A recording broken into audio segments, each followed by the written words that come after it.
That child was impossible. The scissors snapped through expensive silk like it was paper, and the sound alone was enough to send the nanny stumbling backward in panic. Her hands trembled, her voice cracked, and within seconds, she was gone. That made 49. Hello guys, if you are new to this channel, welcome to my channel where interesting stories of billionaire love and emotional stories are told. Don't forget to like this video, subscribe, share it with your friends, and drop your thoughts in the comments section below. Upstairs in the massive penthouse of Marcus King, 3-year-old Jaden King stood quietly on a couch that cost more than most people's yearly income. The torn curtain drifted slowly to the ground, but he didn't even look at it. His small fingers still gripped the scissors. His face was blank. Cold. Silent. He didn't scream. He didn't cry. He didn't even blink much. He just existed in his own world. And that was what terrified people the most. Downstairs, Marcus sat in his glass-walled office, staring at nothing. The city stretched endlessly behind him, millions of people moving, living, chasing dreams, but inside his home, everything felt frozen.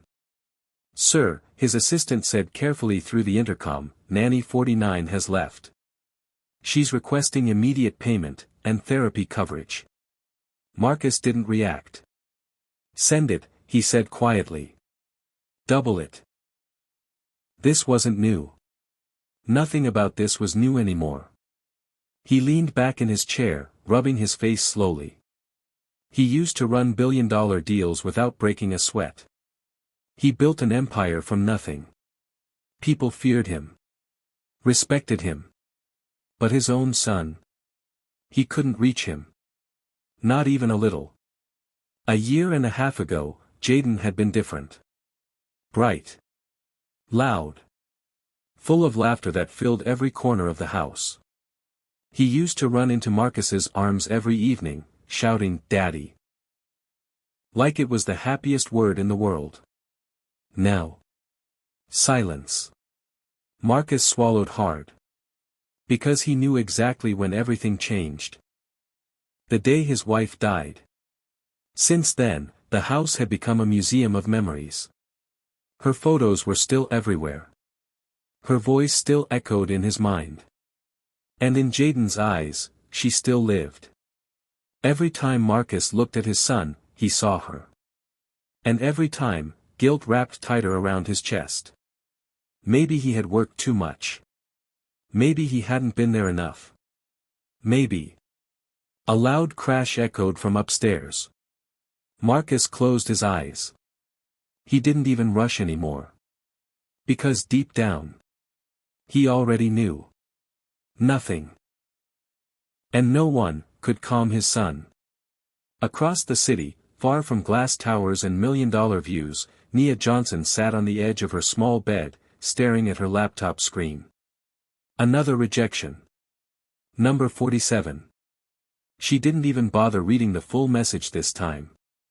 The words all sounded the same anyway, "We've decided to move forward with other candidates." She let out a tired sigh and shut the laptop halfway. For a moment, she just sat there. Quiet.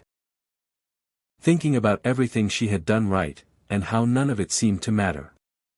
She had a master's degree in child psychology.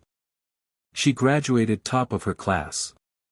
She had experience working with children in crisis, children who had lost parents, children who had shut down emotionally. And yet, nothing. No job. No stability. And worst of all, no time. Her visa clock was ticking, and it wasn't slowing down for her struggles. "You look like someone just stole your future," her roommate joked lightly from the doorway, holding 2 cups of instant noodles. Nia gave a weak smile. "Feels more like it expired." Her roommate handed her a cup and sat beside her.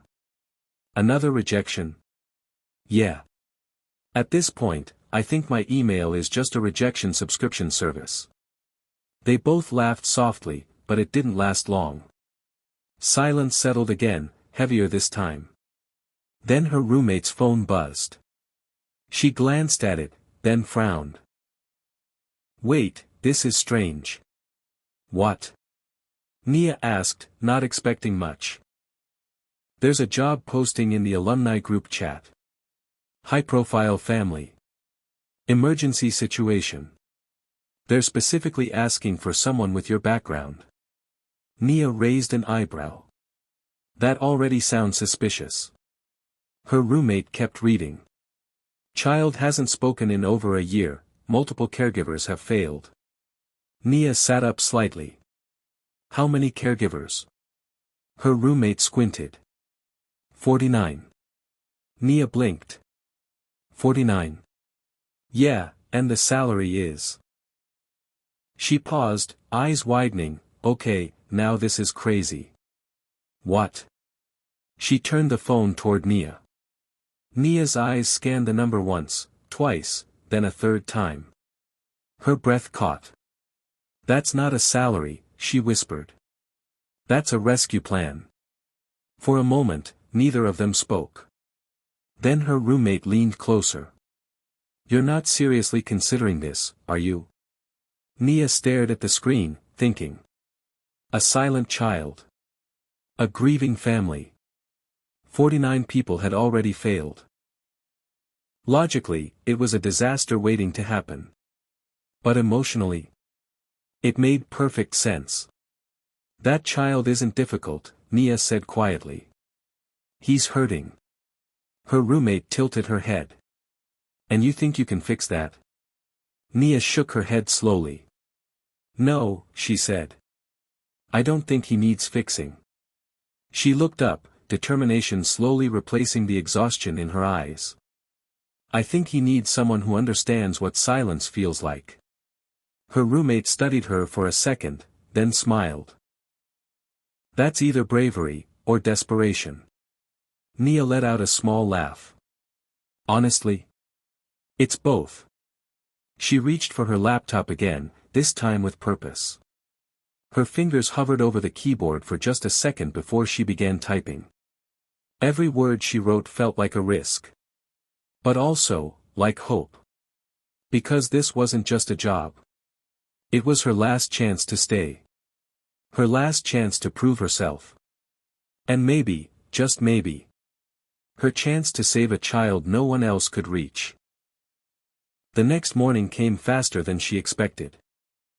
Nia Johnson stood in front of the massive gates of Marcus King's estate, adjusting the sleeves of her blazer for what felt like the 100th time. The place didn't look like a home. It looked like power. Tall gates. Polished stone. Silence that felt expensive. The kind of silence money created. She took a deep breath and pressed the intercom. Hello. I'm here for the 10 a.m. interview. The gates opened almost instantly, smooth and quiet, like everything else in that world. Inside, the air felt different. Colder. Not temperature-wise, but emotionally. A butler led her through long hallways filled with art, marble floors, and framed family photos that seemed to stop at a certain point in time. Nothing recent. Nothing alive. Like the house itself had stopped moving forward. She was led into a sitting room where two women were already waiting. One older, calm, and observant.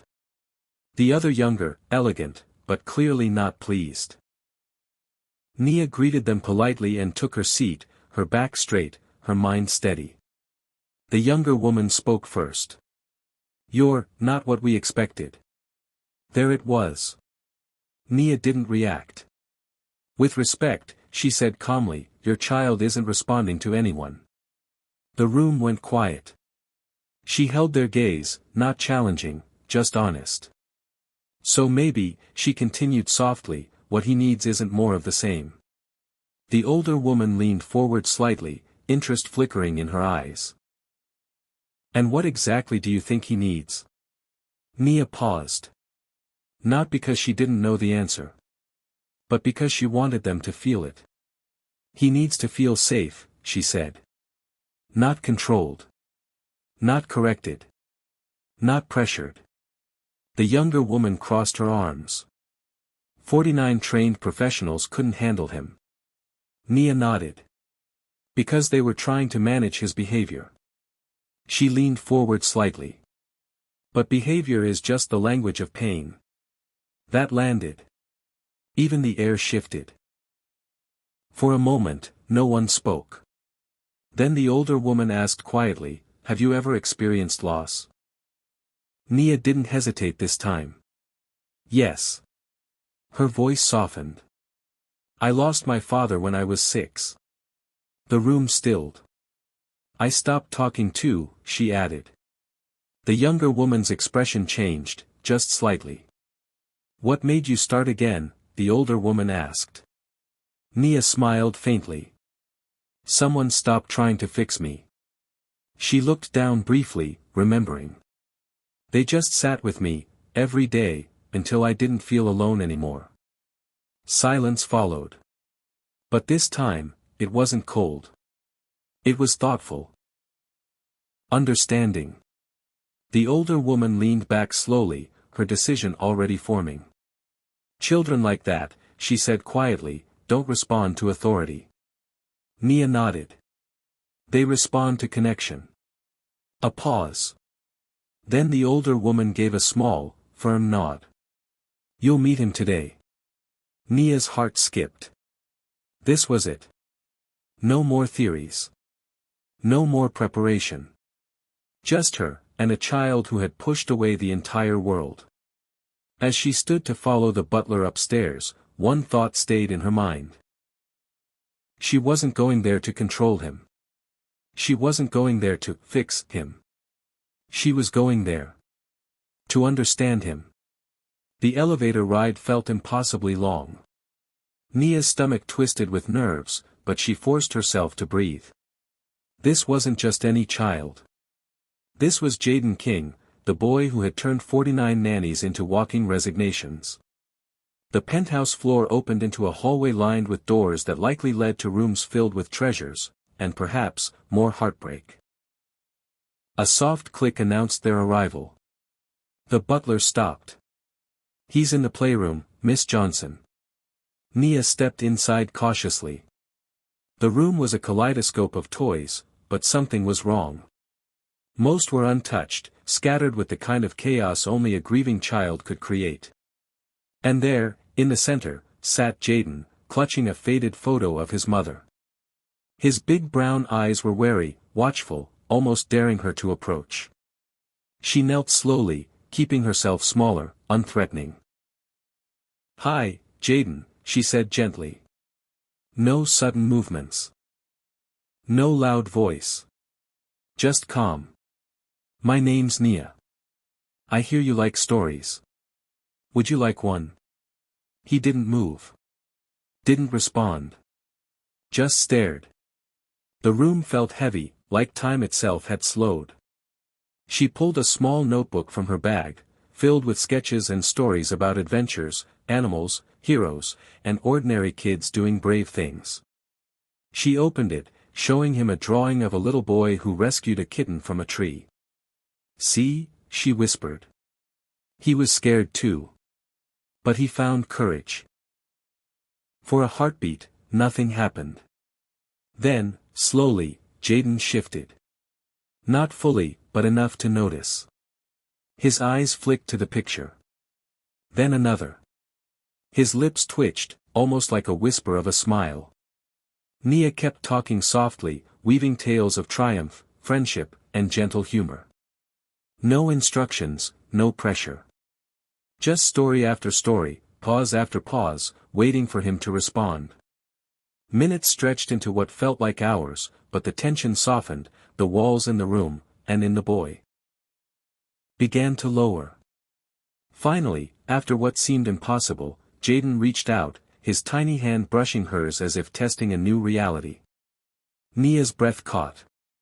That small touch, so tentative, spoke louder than words ever could.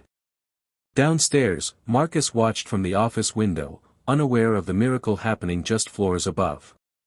The silent phone calls, the destroyed nannies, all of it led to this moment. And he felt something he hadn't in 18 months, hope. Upstairs, Nia whispered gently, "You're safe, Jaden. I'm here."